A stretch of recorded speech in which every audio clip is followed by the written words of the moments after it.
ಎಲ್ಲರಿಗೂ ನಮಸ್ಕಾರ.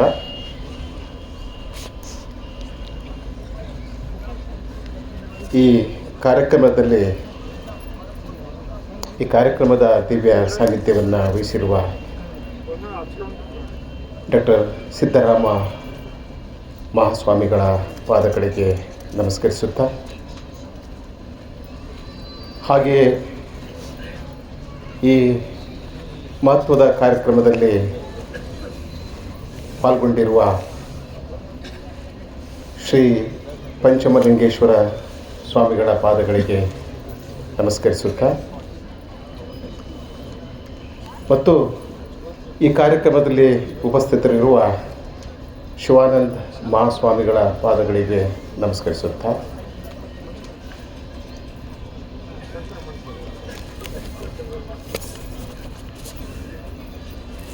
ನಿರುಪಾದೇಶ್ವರ ಸಾಹಿತ್ಯ ಅನುಸಂಧಾನ ವಿಚಾರಗೋಷ್ಠಿಯನ್ನು ಬಹಳ ಅರ್ಥಪೂರ್ಣವಾಗಿ, ಸಾಂಕೇತಿಕವಾಗಿ ಉದ್ಘಾಟನೆ ಮಾಡಿ ಉದ್ಘಾಟನಾಪರವಾದ ಮಾತುಗಳನ್ನು ಆಡಿದ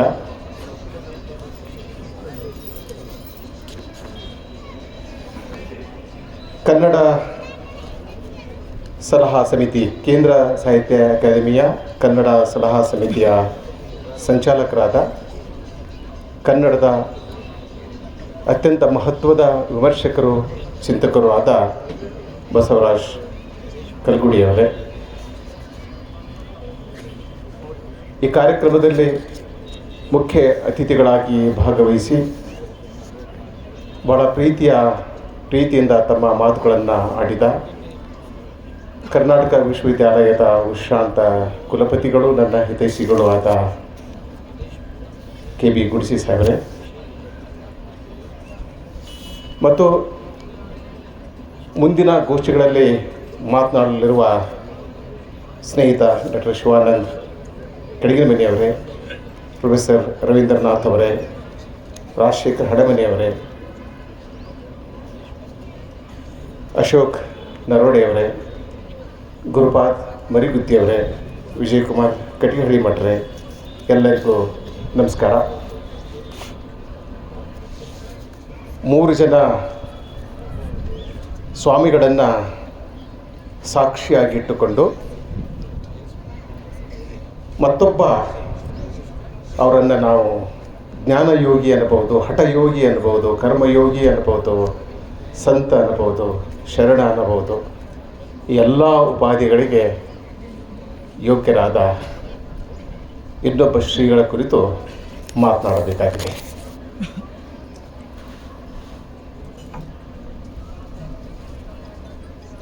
ನಿರುಪಾದೇಶ್ವರ ಸ್ವಾಮೀಜಿಯವರ ಜೀವನದ ಬಗ್ಗೆ, ಅವರ ಆಧುನಿಕ ವಚನಗಳ ಬಗ್ಗೆ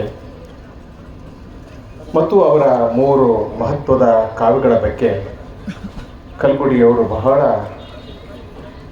ಒಳ್ಳೆಯ ಮಾತುಗಳನ್ನು, ನಾವು ನೀವು ಕೇಳಲೇಬೇಕಾದ ಮಾತುಗಳನ್ನು, ನಾವು ನೀವು ಅರ್ಥ ಮಾಡಿಕೊಳ್ಳಲೇಬೇಕಾದ ಮಾತುಗಳನ್ನು ಬಹಳ ಅಭಿಮಾನದಿಂದ ಆಡಿದ್ದಾರೆ.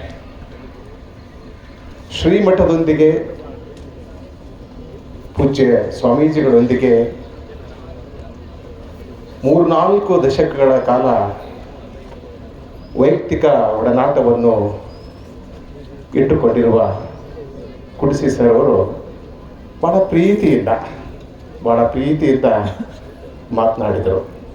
ಈ ಇಬ್ಬರು ಹಿರಿಯರ ಮಾತುಗಳನ್ನು ನಾನು ಬಹಳ ಅಷ್ಟೇ ಪ್ರೀತಿಯಿಂದ ಮತ್ತು ಅಭಿಮಾನದಿಂದ ಕೇಳಿದ್ದೇನೆ.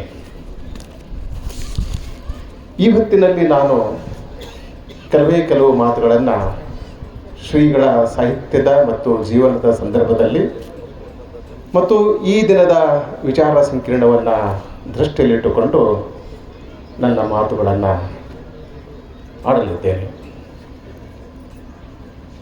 ಶ್ರೀಗಳ ಆಧುನಿಕ ವಚನಗಳನ್ನು ಮತ್ತು 2 ಕಾವ್ಯಗಳನ್ನು ನಾನು ಬಹಳ ಹಿಂದೆ ಓದಿದ್ದೆ.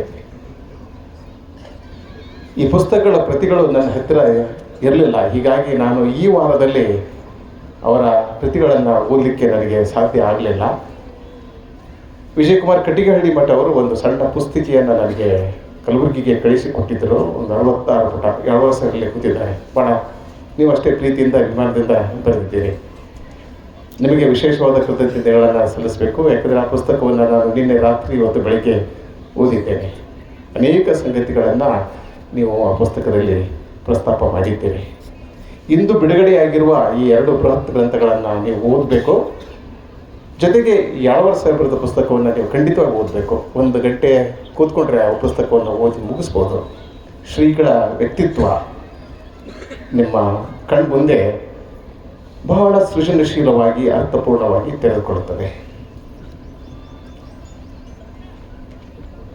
ನನಗೆ ಶ್ರೀಗಳ ಬಗ್ಗೆ ಶ್ರೀಗಳೊಂದಿಗೆ ಬಹಳ ಒಡನಾಟವಿಲ್ಲ. ಅವರನ್ನು 1-2 ಕಾರ್ಯಕ್ರಮದಲ್ಲಿ ಭೇಟಿಯಾಗಿದ್ದೇನೆ. 1-2 ಸಲ ಅವರ ಮಾತುಗಳನ್ನು ಕೇಳಿದ್ದೇನೆ. ಅವರೊಂದಿಗೆ ಬಹಳ ವೈಯಕ್ತಿಕ ಒಡನಾಟ ನನಗೆ ಸಾಧ್ಯವಾಗಿಲ್ಲ. ಆದರೆ ನನಗೆ ಬಹಳ ಸಂತೋಷ ಎನಿಸ್ತಾ ಇದೆ, ಹೆಮ್ಮೆ ಎನಿಸ್ತಾ ಇದೆ. 3 ಜನ ಸ್ವಾಮೀಜಿಗಳು ಇವತ್ತು ವೇದಿಕೆ ಮೇಲೆ ಇದ್ದಾರೆ. ನೀವೆಲ್ಲರೂ ಧನ್ಯರು. ಏಕೆಂದರೆ ಸಂತರ ಶರಣರ ನಿಜವಾದ ಅರ್ಥದಲ್ಲಿ ಸಂತರ ಶರಣರ ತತ್ವಜ್ಞಾನಿಗಳ ಸಾಧಕರ ಜೀವನವನ್ನು ಬಹಳ ಪ್ರಾಮಾಣಿಕವಾಗಿ ತಮ್ಮ ಬದುಕನ್ನು ಬದುಕುವವರ, ಬದುಕಿನೊಂದಿಗೆ ಪ್ರಯೋಗ ಮಾಡುವವರ, ಸತ್ಯದೊಂದಿಗೆ ನಡೆಯುವವರ, ಸತ್ಯದೊಂದಿಗೆ ಪ್ರಯೋಗ ಮಾಡುವವರ ಮಾತುಗಳನ್ನು ನೀವು ಕೇಳಬೇಕು. ನಿರ್ವಾದೀಶ್ವರ ಸ್ವಾಮೀಜಿಯವರ ಬರಹದ ಆಧಾರದ ಮೇಲೆ ಹೇಳೋದಾದರೆ ಅವರು ಬಹಳ ನೇರವಾದ ಮಾತು, ದಿಟ್ಟವಾದ ಮಾತು, ಇದ್ದದ್ದು ಇದ್ದಂತೆ ಹೇಳುವ ಎದೆಗಾರಿಕೆ ಮತ್ತು ಚಾತಿ. ಯಾವುದೇ ಸಮಾಜದಲ್ಲಿ, ಯಾವುದೇ ಭಾಷೆಯಲ್ಲಿ ಬಹಳ ವಿದ್ವಾಂಸರು, ಬಹಳ ಪ್ರಭಾವಿಯಾಗಿ ಮಾತನಾಡುವವರು ಸಿಗಬಹುದು. ಆದರೆ ಸತ್ಯವನ್ನು ಪ್ರತಿಪಾದಿಸುವವರು, ಸತ್ಯದೊಂದಿಗೆ ಮುಖಾಮುಖಿಯಾಗುವರು, ಸತ್ಯಕ್ಕಾಗಿ ಸಂಕಷ್ಟಗಳನ್ನು ಎದುರಿಸುವವರು ಬಹಳ ಜನ ಕಡಿಮೆ. ಪೂಜ್ಯರ ಜೀವನದ ವಿವರಗಳನ್ನು ನೋಡಿದಾಗ ನನಗನ್ನಿಸ್ತು, ಕಲ್ಗುಡಿ ಸರು ಮತ್ತು ಗುಡಿಸಿ ಸರು ಆಗಲೇ ಅನೇಕ ಮಾತನಾಡಿದ್ದಾರೆ. ಅವುಗಳನ್ನು ನಾನು ಪುನರಾವರ್ತನೆ ಮಾಡಲಿಕ್ಕೆ ಹೋಗೋದಿಲ್ಲ. ಮನುಷ್ಯ ಜೀವನ, ನಾವು ಸಂತರಾಗಿರ್ಬೋದು, ಶರಣರಾಗಿರ್ಬೋದು, ಸ್ವಾಮೀಜಿಗಳಾಗಿರ್ಬೋದು, ಪೀಠಾಧಿಪತಿಗಳಾಗಿರ್ಬೋದು, ಪೀಠಾಧೀಶರಾಗಿರ್ಬೋದು, ಸಂಸಾರಿಗಳಾಗಿರ್ಬೋದು, ಏನೇ ಆಗಿರ್ಬೋದು, ಮನುಷ್ಯನಾಗಿ ಹುಟ್ಟಿದ ಮೇಲೆ ಇಲ್ಲಿಯ ಎಲ್ಲ ಸಂಕಷ್ಟಗಳನ್ನು ಎದುರಿಸಬೇಕಾಗ್ತದೆ, ಎಲ್ಲ ಹಿಂಸೆಯನ್ನು ಎದುರಿಸಬೇಕಾಗ್ತದೆ, ಕಷ್ಟಗಳನ್ನು ಎದುರಿಸಬೇಕಾಗ್ತದೆ, ಅಪಮಾನಕ್ಕೆ ಅವಮಾನಕ್ಕೆ ಒಳಗಾಗಬೇಕಾಗ್ತದೆ, ದ್ರೋಹ ಮೋಸ ವಂಚನೆಗೂ ಒಳಗಾಗಬೇಕಾಗ್ತದೆ. ಇಂಥ ಅನೇಕ ಘಟ್ಟಗಳನ್ನು ಪೂಜ್ಯರು ದಾಟಿ ಬಂದಿದ್ದಾರೆ. ನ್ಯಾಯಾಲಯದ ಹೋರಾಟದ ಬಗೆಗೆ ಮಾತನಾಡಿದರು. ನಾನು ಕೂಡ ಅದರ ಬಗೆಗೆ ಓದಿದೆ. ಅವರು ಒಂದು ಮಠವನ್ನು ಕಟ್ಟಲು, ನಿರ್ಮಿಸಲು ಅಥವಾ ಇರುವ ಮಠವನ್ನು ಕಾಪಾಡಿಕೊಂಡು ಹೋಗಲು ಅವರು ನ್ಯಾಯಾಲಯಕ್ಕೆ ಹೋಗಲೇಬೇಕಾದಂಥ ಸಂದರ್ಭ ಬಂತು. ಹೋದರು, ಸಾಕಷ್ಟು ಪರಿಶ್ರಮ ಪಟ್ಟರು. ಸೊ ಅವರು ನ್ಯಾಯಾಲಯದೊಂದಿಗೆ ಹೋರಾಡಿದರು, ಸ್ವತಃ ತಮ್ಮ ಅನಾರೋಗ್ಯದೊಂದಿಗೆ ಹೋರಾಡಿದರು. 82ರಿಂದ ಇಲ್ಲಿಯವರೆಗೆ ಅನೇಕ ಅನಾರೋಗ್ಯದ ತೊಂದರೆಗಳನ್ನು ಅವರು ಅನುಭವಿಸಿದರು. ಮತ್ತು ನನಗೆ ಬಹಳ ಇಷ್ಟವಾದದ್ದು, ಆ ಎಲ್ಲ ವಿವರಗಳನ್ನು ನಾನು ಇಲ್ಲಿ ಹೇಳಲಿಕ್ಕೆ ಹೋಗೋದಿಲ್ಲ, ಸಮಯ ಹೆಚ್ಚಾಗಿದೆ. ಅವರು ಸಾವನ್ನು ನೋಡಿದ ಕ್ರಮ ಮತ್ತು ಸಾವನ್ನು ಎದುರಿಸಿದ ರೀತಿ, ಸುಮಾರು 20-25 ವರ್ಷಗಳಲ್ಲಿ ಅವರು ಅನೇಕ ಸಂದರ್ಭದಲ್ಲಿ ಇಂಥ ಮಾತುಗಳನ್ನು ಆಡಿದ್ದಾರೆ. ಸೊ ಒಬ್ಬ ವ್ಯಕ್ತಿಯ, ಅವನು ಏನೇ ಆಗಿರ್ಬೋದು, ಸಾಮಾನ್ಯ ಸಂಸಾರಸ್ಥ ಆಗಿರ್ಬೋದು, ತತ್ವಜ್ಞಾನಿ ಆಗಿರ್ಬೋದು, ಲೇಖಕ ಆಗಿರ್ಬೋದು, ಸಾವನ್ನು ಹೇಗೆ ನೋಡ್ತೇವೆ, ಸಾವನ್ನು ಹೇಗೆ ಎದುರಿಸುತ್ತೇವೆ ಎನ್ನುವುದರ ಮೇಲೆ ಅವನ ವ್ಯಕ್ತಿತ್ವದ ಗಟ್ಟಿತನ ನಿಂತಿರ್ತದೆ. ಸಿದ್ದೇಶ್ವರ ಸ್ವಾಮೀಜಿಗಳು ಅದಕ್ಕೆ ಒಂದು ಜೀವಂತವಾದಂಥ ನಿದರ್ಶನ. ಅವರು ಸಂಕಲ್ಪ ಮಾಡಿದರು. ಏನಂದರೆ, ನನ್ನ ಕೊನೆಯ ದಿನಗಳನ್ನು ನಾನು ಅವರನ್ನು ನೋಡಿದ ಕ್ರಮ ಹೀಗೆ. ನಾನೇನು ಅವರ ಮನಸ್ಸಿನಲ್ಲಿ ಕೂತ್ಕೊಂಡು ಅದನ್ನೆಲ್ಲ ಗ್ರಹಿಸಲಿಕ್ಕೆ ಸಾಧ್ಯ ಆಗಿಲ್ಲ. ಬಟ್ ಕೊನೆಯ 2 ದಿನಗಳನ್ನು ಸಿದ್ದೇಶ್ವರ ಸ್ವಾಮೀಜಿಯವರು ಸಾವಿನೊಂದಿಗೆ ಬದುಕಿದರು, ಸಾವಿನ ಜೊತೆಗೆ ಇದ್ದರು, ಸಾವಿನ ಜೊತೆಗೆ ಮಾತನಾಡ್ತಾ ಇದ್ದರು ಮತ್ತು ಸಂವಾದವನ್ನು ನಡೆಸಿದರು. ಹೀಗಾಗಿ ಭಾರತದ ಪ್ರಧಾನಮಂತ್ರಿಗಳು ಕರೆ ಮಾಡಿದಾಗಲೂ ಅವರು ಸ್ವೀಕಾರ ಮಾಡಲಿಲ್ಲ. ಅದು ಮುಗಿದು ಹೋಗಿದೆ. ಮನುಷ್ಯರೊಂದಿಗೆ ಮಾತನಾಡುವ ಹೊತ್ತು ತೀರಿ ಹೋಗಿದೆ. ಈಗ ಏನಿದ್ದರೂ ಈ ಸಾವು, ಯಾಕೆ ಸಾವನ್ನು ಎದುರಿಸಲೇಬೇಕು. ಸಾವು ಅಂತ್ಯ ಅಲ್ಲ. ನಾವೆಲ್ಲ ಸಾವು ಅಂದ ಕೂಡಲೇ ನಮಗೆ ಭಯ ಬಂದುಬಿಡ್ತದೆ, ಹೆದರಿಕೆ ಬಂದುಬಿಡ್ತದೆ, ಅಳುತ್ತೇವೆ, ಚೀರ್ತೇವೆ, ಯಾರಾದರೂ ಬರ್ರಿ ಕಾಪಾಡ್ರಿ ಅಂತೇಳಿ ಹೆದರಬೇಕಾಗಿಲ್ಲ. ಸಾವಿಗೆ ಹೆದರಬೇಕಾಗಿಲ್ಲ. ಯಾಕಂದ್ರೆ ಸಾಯಲೇಬೇಕು. ನಾವು ಹುಟ್ಟಿದ್ದೇ ಸಾಯೋದಕ್ಕಾಗಿ. ಹೀಗಾಗಿ ಸಾವಿಗೆ ಯಾರೂ ಹೆದರಬಾರ್ದು. ಯಾಕೆಂದರೆ ಅದು ನಮ್ಮನ್ನು ಬಿಡೋದೇ ಇಲ್ಲ. ಬರಬೇಕಾದಾಗ ಬಂದೇ ಬಿಡ್ತೈತೆ, ಅದು ಬಿಡೋದೇ ಇಲ್ಲ. ಯಾವಾಗಲೂ ನಮ್ಮನ್ನು ಬಿಡೋದೇ ಇಲ್ಲ ಅಂದಮೇಲೆ ಅದ್ರ ಬಗ್ಗೆ ಯಾಕೆ ಅಷ್ಟು ಚಿಂತನೆ ಮಾಡಬೇಕು, ಬರಲಿ ಅನ್ನಬೇಕು. ಸೊ ಈ ರೀತಿ ಅವರು ಬದುಕ್ತಾ ಬಂದಿದ್ದಾರೆ. ಕಲ್ಗುಡಿಯವರು ಒಂದು ಮಾತನ್ನು ಹೇಳಿದರು, ಬರದ ಹಿಂದೆ ನೋವಿದೆ ಅಂತ. ಶ್ರೀಗಳ ಬರದ ಹಿಂದೆ ನೋವಿದೆ. ಬಹಳ ಒಳ್ಳೆಯ ಮಾತು. ಇಂಥ ಸೂಕ್ಷ್ಮತೆಗಳು, ಇಂಥ ಗ್ರಹಿಕೆಗಳು ಬಸವರಾಜ ಕಲ್ಗುಡಿ ಸರ್ ಅಂತವ್ರಿಗೆ ಗೊತ್ತಾಗಬೇಕು. ನನಗೆ ಬಹಳ ಖುಷಿ ಆಯಿತು ಈ ಮಾತನ್ನು ಕೇಳಿದ ಮೇಲೆ. ಯಾಕಂದರೆ ನನ್ನ ಸಾಹಿತ್ಯ ಓದುವ ಕ್ರಮ ಹೀಗೆ ಇದೆ.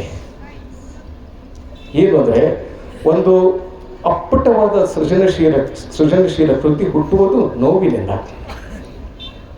ನೋವೇ ಇಲ್ಲ, ಸಂಘರ್ಷವೇ ಇಲ್ಲ, ಕಷ್ಟಗಳೇ ಇಲ್ಲ, ದ್ರೋಹ ವಂಚನೆಗೆ ನಾನು ಒಳಗಾಗೇ ಇಲ್ಲ ಅಂದರೆ ಒಂದು ಉತ್ಕೃಷ್ಟವಾದ ಸಾಹಿತ್ಯ ಬರ್ತದಂತ ನನಗನ್ಸೋದಿಲ್ಲ. ಇಂಗ್ಲೀಷ್ನಲ್ಲಿ ಒಬ್ಬ ಕವಿ ಇದ್ದಾನೆ, ಪಿ ಬಿ ಶೆಲ್ಲಿ. ಅವನ ಹೆಸರು ಪಿ ಬಿ ಶೆಲ್ಲಿ. ಒಂದು ಸಾಲು ಬರ್ತದೆ, I fall upon thorns and bleed ಅಂತ ಅವನು. ಅಂದರೆ, ನಾನು ಮುಳ್ಳಿನ ಮೇಲೆ ಬೀಳುತ್ತೇನೆ, ರಕ್ತ ಸುರಿಸ್ತೇನೆ. ಸಂಸಾರ ಅನ್ನೋದು ಒಂದು ಮುಳ್ಳು, ಇಡೀ ಜಗತ್ತು ಅನ್ನೋದು ಮುಳ್ಳು, ಜೀವನ ಅನ್ನೋದೇ ಒಂದು ಮುಳ್ಳು. ಹುಟ್ಟಿದ ಮೇಲೆ, ಅಕ್ಕಮಹಾದೇವಿ ಹೇಳ್ತಾರಲ್ಲ, ಹುಟ್ಟಿದ ಮೇಲೆ ಸ್ತುತಿ ನಿಂದನೆಗಳು ಬಂದೇ ಬರ್ತವೆ. ಏನು ಮಾಡ್ಲಿಕ್ಕಾಗೋದಿಲ್ಲ. ನಾನು ಒಳ್ಳೆಯವನು, ಬಹಳ ಪರಿಶುದ್ಧವಾಗಿ ಬದುಕ್ತಿರ್ತೇನೆ, ಆದರೆ ಜನರು ಹಾಗನ್ನೋಲ್ಲ, ಇಲ್ಲ ನೀನು ಭ್ರಷ್ಟ ಇದೆಯಾ, ನೀನು ಅದು ಇದೆಯಾ, ನೀನು ಇದು ಇದೆಯಾ, ಇದೆಲ್ಲ ಅಂತಾರೆ. ಯಾರಿಗೂ ಇದರಿಂದ ಬಿಡುಗಡೆ ಇಲ್ಲ. ಶರಣರಿಗೂ ಬಿಡುಗಡೆ ಇಲ್ಲ, ಸಾಮಾನ್ಯ ಜನರಿಗೂ ಬಿಡುಗಡೆ ಇಲ್ಲ. ಆದರೆ ಅಕ್ಕಮಹಾದೇವಿ ಒಂದು ಸೂತ್ರವನ್ನು ಕೊಟ್ಟಿದ್ದಾಳೆ. ಏನಂದರೆ, ಮನದಲ್ಲಿ ಕೋಪವ ತಾಳದೆ ಸಮಾಧಾನಿಯಾಗಿರಬೇಕು. ನೋಡಿ, ನಮಗೆ ನಮ್ಮ ಸೌಭಾಗ್ಯ. ಯಾಕೆಂದರೆ ಈ ಭಾಷೆಯಲ್ಲಿ, ಈ ನಾಡಿನಲ್ಲಿ ಬಸವಣ್ಣನಂತ, ಅಕ್ಕಮಹಾದೇವಿ ಅಂತ ವಚನಕಾರರು ಬಂದು ಹೋಗಿದ್ದಾರೆ, ಶರಣೆಯರು ಬಂದು ಹೋಗಿದ್ದಾರೆ. ಇದನ್ನು ತಿಳ್ಕೊಂಡ್ರೆ ನಮಗೆ ದುಃಖವೇ ಇರೋದಿಲ್ಲ. ಯಾಕೆಂದರೆ ನಾವು ಜನಿಸಿದ್ದೇವೆ, ನಾವು ಮನೆ ಕಟ್ಟಿದ್ದೇವೆ, ಸಂತೆಯಲ್ಲಿ ಮನೆ ಮಾಡಿದ್ದೇವೆ, ಸಮುದ್ರದ ತಡದಲ್ಲಿ ಮಾಡಿದ್ದೇವೆ, ಬೆಟ್ಟದ ಮೇಲೆ ಮಾಡಿದ್ದೇವೆ, ಬರುವುದೇ ಇದೆಲ್ಲ. ಇದರಿಂದ ಯಾರಿಗೂ ಬಿಡುಗಡೆ ಇಲ್ಲ. ಸೊ ಸ್ವಾಮೀಜಿಗಳ ಈ 3 ಕಾವ್ಯದಲ್ಲಿ ಮತ್ತು ಅವರ ಬಹುತೇಕ ಆಧುನಿಕ ವಚನಗಳಲ್ಲಿ ಒಂದು ರೀತಿಯ ಈ ನೋವು ಇದೆ. ಅದು ನೋವು ಇದೆ ಮತ್ತು ನೋವು ಇರಲೇಬೇಕು ಅಂತಕ್ಕಂಥದ್ದು ಮಾತು. ಅನೇಕ ಸಂಗತಿಗಳನ್ನು ಮಾತನಾಡಬೇಕು ಅಂತ ವಿಚಾರ ಮಾಡಿ ನಾನು ಇಲ್ಲಿ ಬಂದಿದ್ದೇನೆ. ಆದರೆ ಆ ಎಲ್ಲ ಮಾತುಗಳನ್ನು ಆಡೋದಿಲ್ಲ. ಇನ್ನು ಕೆಲವೇ ಒಂದು 4-5 ನಿಮಿಷಗಳಲ್ಲಿ ನನ್ನ ಮಾತನ್ನು ಮುಗಿಸ್ತೇನೆ. ಮತ್ತೊಂದು ಸಂದರ್ಭದಲ್ಲಿ ಅವಕಾಶ ಸಿಕ್ಕಾಗ ಮತ್ತೆ ಇಲ್ಲಿಗೆ ಬಂದು ನಾನು ಪೂಜ್ಯರ ಸಾಹಿತ್ಯದ ಕುರಿತು ಅನೇಕ ಮಾತುಗಳನ್ನು ಆಡುತ್ತೇನೆ. ನಿನ್ನೆ ರಾತ್ರಿಯಿಂದ ನಾನು ವಿಚಾರ ಮಾಡಿದ ಒಂದು ಸಂಗತಿಯನ್ನು ಪ್ರಸ್ತಾಪಿಸಿ ನನ್ನ ಮಾತುಗಳನ್ನು ಮುಗಿಸ್ತೇನೆ.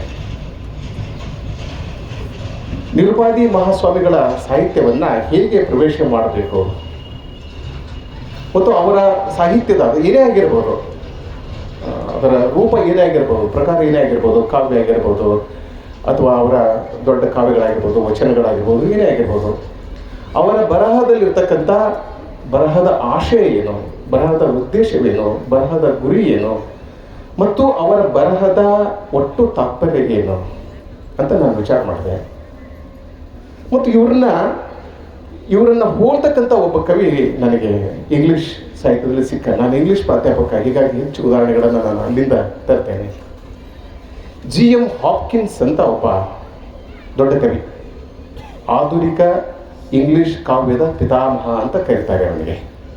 19-20ನೇ ಶತಮಾನದಲ್ಲಿ ಇದ್ದ ಮನುಷ್ಯ. ಅವನು ಕವಿಯಾಗಿದ್ದ. ಒಂದು ದಿನ ಈ ಸನ್ಯಾಸತ್ವವನ್ನು ಸ್ವೀಕಾರ ಮಾಡಿದ. ಕ್ರೈಸ್ತ ಪಾದ್ರಿಯಾದ ಅವನು.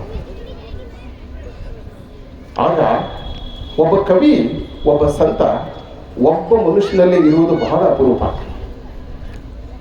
ಯಾಕೆಂದರೆ ಕವಿಯ ತುಡಿತ ಬೇರೆ, ಕವಿಯ ಬೇಗುದಿ ಬೇರೆ, ಕಾವ್ಯದ ಒತ್ತಡ ಬೇರೆ, ಕಾವ್ಯದ ಆಶಯ ಬೇರೆ. ಆದರೆ ಅಧ್ಯಾತ್ಮದ ಬೇಗುದಿ ಬೇರೆ, ಹೀಗೆ ನನಗೆ ಅನ್ನಿಸ್ತದೆ. ಸೊ ಆ ಇಬ್ಬರ ನಡುವೆ ಒಂದು ಆರೋಗ್ಯಪೂರ್ಣವಾದ ಸಮತೋಲನವನ್ನು ಕಂಡುಕೊಳ್ಳುವುದು ಬಹಳ ಕಷ್ಟ. ನಿರುಪಾದಿ ಮಹಾಸ್ವಾಮಿಗಳಲ್ಲಿ ಒಬ್ಬ ಸನ್ಯಾಸಿ ಇದ್ದಾನೆ, ಸಂತನಿದ್ದಾನೆ, ಒಬ್ಬ ಕವಿಯೂ ಇದ್ದಾನೆ. ನನಗೆ ಬಹಳ ಆಶ್ಚರ್ಯ ಎನಿಸುವುದು ಏನೆಂದರೆ, ಸ್ವಾಮೀಜಿಯವರು ಆ ಇಬ್ಬರ ನಡುವೆ, ತಮ್ಮಲ್ಲಿರುವ ಕವಿ ಮತ್ತು ಸಂತರ ನಡುವೆ ಒಂದು ಸಮತೋಲನವನ್ನು ಕಂಡುಕೊಂಡು ಇಬ್ಬರನ್ನೂ ಜೊತೆಗೆ ಕರೆದುಕೊಂಡು ಬಂದಿದ್ದಾರೆ. ಆ ಹಾಪ್ಕಿನ್ಸ್ಗೆ ಸಾಧ್ಯ ಆಗಲಿಲ್ಲ. ಅವನು ಏನು ಮಾಡಿದ ಅಂದ್ರೆ, ಸನ್ಯಾಸಿ ಆದ ದಿನವೇ ತನ್ನ ಎಲ್ಲ ಕಾವ್ಯವನ್ನು ಸುಟ್ಟು ಹಾಕಿಬಿಟ್ಟ. ಬೆಂಕಿ ಹಚ್ಚಿ ಸುಟ್ಬಿಟ್ಟ. ಆದರೆ 10 ವರ್ಷಗಳ ಆದಮೇಲೆ ಅವನಿಗೆ ಮತ್ತೆ ಕಾವ್ಯ ಬರೀಬೇಕು ಅಂತ ಅನಿಸ್ತು. ಯಾಕೆ ಅನಿಸ್ತು ಅಂತಂದರೆ, ಕಾವ್ಯ ನನ್ನ ಜೀವ ಇದ್ದ ಹಾಗೆ, ಅಧ್ಯಾತ್ಮ ಹೇಗೆ ನಾನು ಅಧ್ಯಾತ್ಮವನ್ನು ಪ್ರೀತಿಸುವ ಹಾಗೆ ಕಾವ್ಯವನ್ನು ಪ್ರೀತಿಸುತ್ತೇನೆ. ಆದರೆ ಕಾವ್ಯದ ಮೂಲಕ ನಾನು ದೇವರನ್ನು ಸಾಕ್ಷಾತ್ಕಾರ ಮಾಡಿಕೊಳ್ಳಕ್ಕೆ ಪ್ರಯತ್ನಿಸುತ್ತೇನೆ ಅಂತ ಹೇಳ್ತಾನೆ ಅವನು. ಆಗ ಇಡೀ ಜಗತ್ತಿನಲ್ಲಿ ಅವನಿಗೆ ಕ್ರೈಸ್ತ ಕಾಣಲಿಕ್ಕೆ ಶುರು ಆಗ್ತಾರೆ. ಇದು ನಾನು ಕೊಡ್ತಕ್ಕಂಥ ಹೋಲಿಕೆ. ಬಹಳ ಸಂಕೀರ್ಣವಾದ, ಜಟಿಲವಾದ ಕವಿ. ಆ ಎಲ್ಲ ತತ್ವ ಸಿದ್ಧಾಂತಗಳನ್ನು ನಾನು ಚರ್ಚೆ ಮಾಡೋದಿಲ್ಲ. ಹಾಪ್ಕಿನ್ಸ್ ಏನು ಹೇಳ್ತಾನೆ ಅಂತಂದರೆ, ಪ್ರಕೃತಿಯಲ್ಲಿ ಇರ್ತಕ್ಕಂಥ ಎಲ್ಲ ವಸ್ತು ವಿಭಿನ್ನ, ವಿಶಿಷ್ಟ. ನೀವು ಕಮಲ ತಗೊಳ್ರಿ, ಕಮಲ ಒಂದೇ ರೀತಿ ಇಲ್ಲ. ಬಿಳಿ ಕಮಲ ಇದೆ, ಕೆಂಪು ಕಮಲ ಇದೆ. ಯಾವುದೇ ಹೂವು ತಗೊಳ್ರಿ, ಆ ಹೂವಿನಲ್ಲಿ ವೈವಿಧ್ಯತೆ ಇದೆ. ಮನುಷ್ಯರಲ್ಲಿ ನಾವು ಯಾರೂ ಒಂದೇ ರೀತಿಯಾಗಿಲ್ಲ. ಅವಳಿ ಜವಳಿ ಕೂಡ ಒಂದೇ ರೀತಿಯಾಗಿರೋದಿಲ್ಲ. ಅಣ್ಣ ಒಂದು ರೀತಿ ಇರ್ತಾನೆ, ತಮ್ಮ ಒಂದು ರೀತಿ ಇರ್ತಾನೆ. ನನ್ನ ಮಗ ನನ್ನ ತರಹ ಇರೋದಿಲ್ಲ, ನಾನು ನನ್ನ ಅಪ್ಪನ ತರಹ ಇಲ್ಲ. ನಾವೆಲ್ಲರೂ ವಿಶಿಷ್ಟ ಅಂತ ಹೇಳ್ತಾರೆ ನಾವು. ಅಂದರೆ ಈ ಪರಮಾತ್ಮ ಸೃಷ್ಟಿ ಮಾಡಿದ ಜಗತ್ತು ಏನಿದೆಯಲ್ಲ, ಬಹಳ ವೈಶಿಷ್ಟ್ಯಪೂರ್ಣವಾಗಿದೆ, ವಿಶಿಷ್ಟವಾಗಿದೆ. ಇಲ್ಲಿ ಎಲ್ಲ ವಸ್ತುಗಳು ವಿಭಿನ್ನವಾಗಿವೆ. ಇದು ಒಂದು. ಅದಕ್ಕೆ ಅವನು ಇನ್ಸ್ಕೇಪ್ ಅಂತ ಒಂದು ಸಿದ್ಧಾಂತವನ್ನು ಪಡಿಸ್ತಾನೆ. ಎರಡನೇದು, ಈ ಜಗತ್ತನ್ನು ನೋಡುವ ದೃಷ್ಟಿಕೋನ. ಈ ಜಗತ್ತನ್ನು ನೋಡುವ, ಈ ಜಗತ್ತನ್ನು ಪರಿಭಾವಿಸುವ, ನೋಡುವ ದೃಷ್ಟಿಕೋನ. ಅಂದರೆ ನನ್ನ ಕಣ್ಣಲ್ಲಿ ದೈವತ್ವ ಇದ್ದರೆ, ದೈವಿಕತೆ ಇದ್ದರೆ, ನಾನು ವಸ್ತುವಿನಲ್ಲಿ ದೈವಿಕತೆಯನ್ನು ಕಾಣ್ತೇನೆ. ನನ್ನ ಮನಸ್ಸಿನಲ್ಲಿ, ನನ್ನ ಹೃದಯದಲ್ಲಿ, ನನ್ನ ಭಾವನೆಗಳಲ್ಲಿ ದೈವತ್ವ ಇದ್ದರೆ, ದೈವಿಕತೆ ಇದ್ದರೆ, ಹೂವಿನಲ್ಲಿ, ನದಿಯಲ್ಲಿ, ಸಾಗರದಲ್ಲಿ, ಪ್ರತಿಯೊಂದರಲ್ಲಿ ನಾನು ದೇವರನ್ನು ಕಾಣುತ್ತೇನೆ. ಸೊ ದೇವ ಅಥವಾ ಯಾವುದೇ ದೇವರಿಗೆ ನಾಮ ಹಲವು, ದೇವ ಒಬ್ಬ ಅಂತ ನಾವು ಹೇಳ್ತೀವಲ್ಲ, ಈ ದೇವ ಅಥವಾ ದೇವರು ಅನ್ನೋದು ಅಥವಾ ದೈವಿಕತೆ ಅನ್ನೋದು ಇಡೀ ಜಗತ್ತಿನ ತುಂಬ ಹರಿದು ಹೋಗಿದೆ. ಎಲ್ಲಿದ್ದಾನೆ ದೇವರು? ನಿನ್ನಲ್ಲೂ ಇದ್ದಾನೆ, ನನ್ನಲ್ಲೂ ಇದ್ದಾನೆ. ನಾವೆಲ್ಲ ಮಾಡ್ಕೊಂಡಿದ್ದೇವೆ, ಈ ಸಿದ್ಧಾಂತದಲ್ಲಿ ದೇವರು, ಈ ಸಿದ್ಧಾಂತದ ದೇವರು ನನಗೆ ಬೇಡ, ಆ ಸಿದ್ಧಾಂತದ ದೇವರು ನನಗೆ ಬೇಡ, ಈ ಜಾತಿಯ ದೇವರು, ಆ ಜಾತಿಯ ದೇವರು, ಇವೆಲ್ಲ ನಾವು ಸೃಷ್ಟಿ ಮಾಡಿಕೊಂಡಿರೋದು. ಆದರೆ ಇಡೀ ಜಗತ್ತಿನಲ್ಲಿರ್ತಕ್ಕಂಥ ಶಕ್ತಿ ಅದು ಒಂದೇ, ಯಾವುದೇ ಹೆಸರಿನಿಂದ ನೀವು ಕರೀರಿ. ಸೊ ಆ ಶಕ್ತಿಯನ್ನು ಅರ್ಥ ಮಾಡ್ಕೋಬೇಕು ಮತ್ತು ಅದನ್ನು ಪ್ರಕಟಿಸಬೇಕು ಅಂತ ಹೇಳ್ತಾನೆ. ಸ್ವಾಮೀಜಿಯವರು ಮಾಡಿದ್ದು ಅದನ್ನೇ. ತಮ್ಮ ಪ್ರತಿಭೆಯನ್ನು, ತಮ್ಮ ಸೃಜನಶೀಲ ಪ್ರತಿಭೆಯನ್ನು, ಕ್ರಿಯಾಶೀಲ ಪ್ರತಿಭೆಯನ್ನು, ತಮ್ಮ ಕಾವ್ಯದ ಶಕ್ತಿಯನ್ನು ಅವರು ದೇವ ನಾಮಸ್ಮರಣೆಗಾಗಿ, ದೇವರ ಸಾಕ್ಷಾತ್ಕಾರಕ್ಕಾಗಿ, ದೇವರನ್ನು ಕಾಣುವುದಕ್ಕಾಗಿ, ದೇವರ ಸ್ವರೂಪವನ್ನು ಮನದಟ್ಟು ಮಾಡುವುದಕ್ಕಾಗಿ ವಿನಿಯೋಗ ಮಾಡ್ತಾರೆ. ಮಧುರಚಂದ್ರರು ಈ ಕೆಲಸವನ್ನು ಮಾಡಿದರು. ಅನೇಕ ಜನ ಸ್ವಾಮೀಜಿಗಳು ಕೂಡ ಈ ಕೆಲಸವನ್ನು ಮಾಡಿದರು. ಏಕೆ ನಮಗೆ ನಿರುಪಾದಿ ಮಹಾಸ್ವಾಮಿಗಳು ಬಹಳ ಮಹತ್ವದ ಮಹಾಸ್ವಾಮಿಗಳಾಗಿ ಕಾಣ್ತಾರೆ, ಏಕೆ ಅವರ ಕಾವ್ಯ ನಮಗೆ ತುಂಬ ಮಹತ್ವದ ಕಾವ್ಯವಾಗಿ ಕಾಣುತ್ತದೆ ಅಂತಂದರೆ, ಅವರ ಮೂಲಕ, ಅವರ ದರ್ಶನದ ಮೂಲಕ, ಅವರ ಕಣ್ಣಿನ ಮೂಲಕ, ಅವರ ಮನಸ್ಸಿನ ಮೂಲಕ, ಅವರ ಹೃದಯದ ಮೂಲಕ, ಅವರ ಭಾವನೆಗಳ ಮೂಲಕ, ವಿಚಾರಗಳ ಮೂಲಕ ಮತ್ತು ಕಾವ್ಯದ ಮೂಲಕ ನಾವು ಅಖಂಡವಾದ ಸೃಷ್ಟಿಯನ್ನು ಅರ್ಥ ಮಾಡಿಕೊಳ್ಳಲಿಕ್ಕೆ ಸಾಧ್ಯವಿದೆ.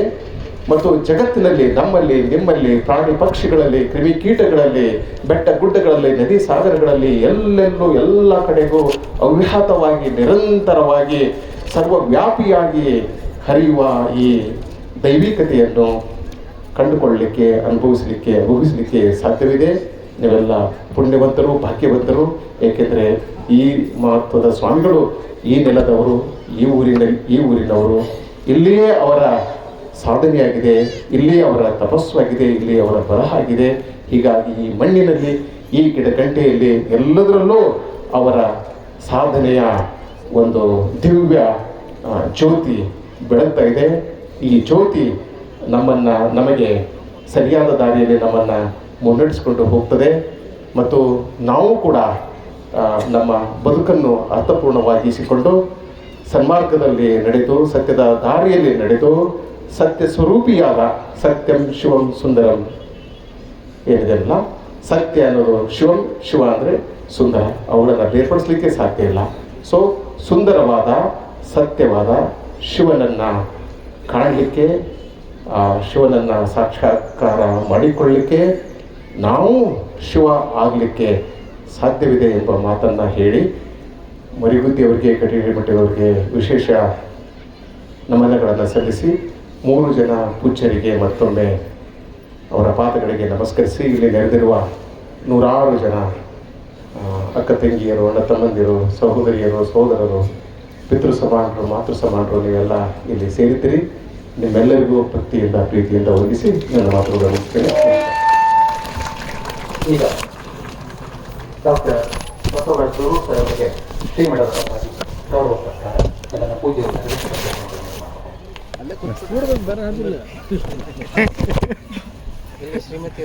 ಇಲ್ಲ, ಆಮೇಲೆ ಅನಿಸ್ತು ನನಗೆ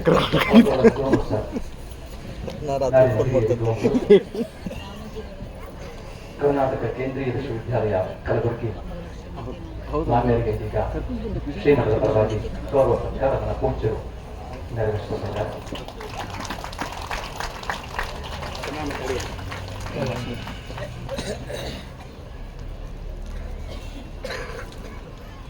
ನಮ್ಮ ದರ್ಶನ ಆಗಿರಲಿಲ್ಲ ಇವತ್ತಲ್ಲಿ ವಿಶೇಷ ಕಡಿಮೆ.